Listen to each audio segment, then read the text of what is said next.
লোকসভা সমষ্টিক লৈ চন্দন বৰ্মাৰ নামটো খুব চৰ্চিত হৈ আছে যে ইউপিপিএলৰ হৈ তেখেতক প্ৰাৰ্থিত্ব প্ৰদান কৰাব বা তেখেতে ইউপিপিএলত যোগদান কৰিব। এই মইতো নিৰ্বাচন আয়োগে কেতিয়া নিৰ্বাচনৰ দিন ঘোষণা কৰে তাৰ কাৰণে বাট চাই আছোঁ।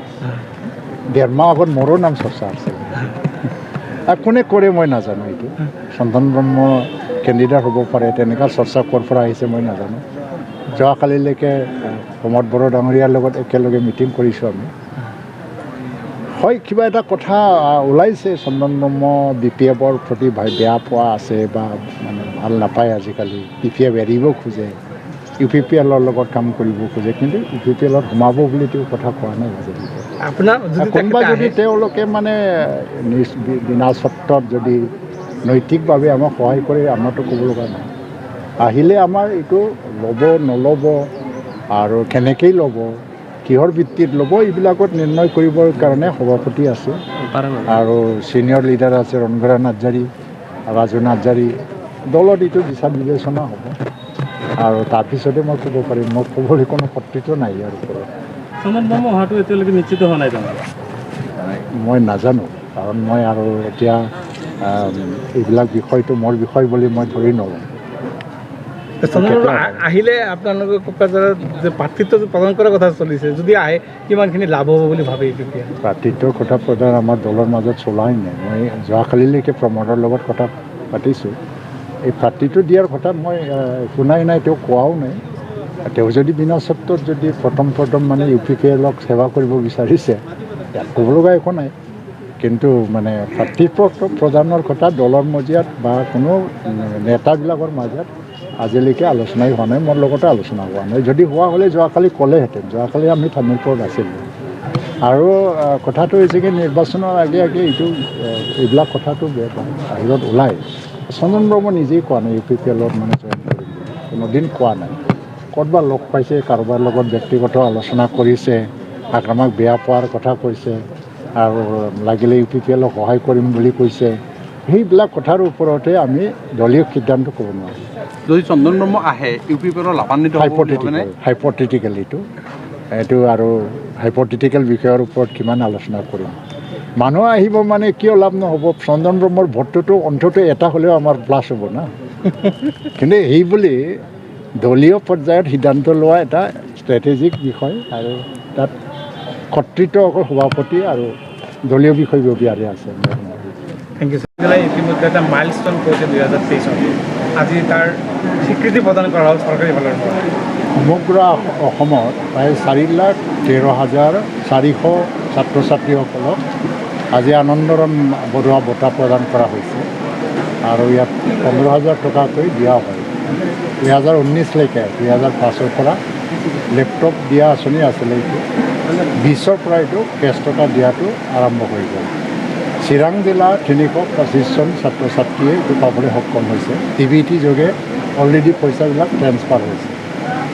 চিৰাং জিলা 2023 চনত SSLC বা হাইস্কুল শিক্ষান্ত পৰীক্ষাত টপ মানে কৰিছিল। আজি মই এইটোৱে ক'ব বিচাৰিছোঁ যে ক্ৰিকেট খেলত কেতিয়াবা ভাৰতেও বিশ্বজয়ী হয় আৰু কেতিয়াবা কিন্তু প্ৰথম ৰাউণ্ডতে আউট হৈ যায়। তো আমি টপ পজিশ্যন পোৱাটোকে আমি ইয়াৰ ষ্টিক বুলি ধৰি ল'ব নালাগে। আমাৰ তলত নামি আহিব পাৰে।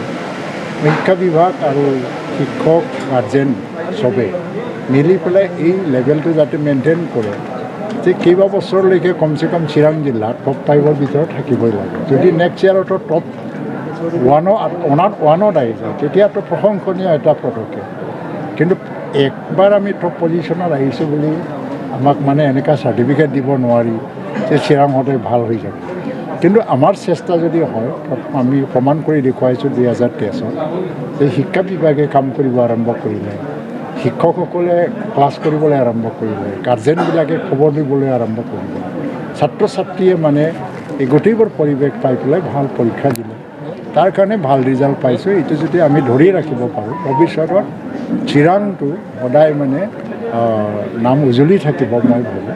কাৰণ মানে এতিয়া যিটো পাৰ্টিচিপেটৰী এটা কনচেপ্ট চবতে, গাৰ্জেনৰ ৰলটো এনেকুৱা হৈ গৈছে যে যি পৰিয়ালত ব্ৰাইট মানে গাৰ্জেন আছে, এই পৰিয়ালতে ব্ৰাইট মানে ষ্টুডেণ্টছ ওলায় বা যদিও জন্মগতভাৱে কোনোবা ল'ৰা খুব মেধাৱীও আছিলে কিন্তু কেয়াৰলেছ গাৰ্জেন যদি হয় তাত মেধাৰ যিটো এটা লেভেল সেই লেভেললৈকে সি হয়তো বা সফলতা পাব নোৱাৰিবও পাৰে কিন্তু কেয়াৰফুল গাৰ্জেন যদি থাকে মেধাৱী নোহোৱা এভাৰেজ ছাত্ৰ ছাত্ৰীসকলেও ভাল ৰিজাল্ট এটা কৰিব পাৰে তো আজি মোৰ আহ্বান থাকিব চিৰাং জিলা ইমান দিনে চিৰাং জিলা এটা হিংসা জৰ্জৰ অঞ্চল আছিল কেইদিনমান আগত ড্ৰাগছৰ কাৰণে বহুতখিনি কথা চৰ্চা হৈছিলে চিৰাঙত ইণ্ডো ভূটান বৰ্ডাৰ হিচাপে বৰ্ডাৰ এৰিয়াত যিবিলাক ইলিগেল এক্টিভিটিছবিলাক চলি থাকে বুলি এটা চৰ্চা হৈছিলে কিন্তু এই চৰ্চাটো সলনি কৰিব লাগিব ভূটান মানে আধুনিক জগতত পদাৰ্পণ কৰিছে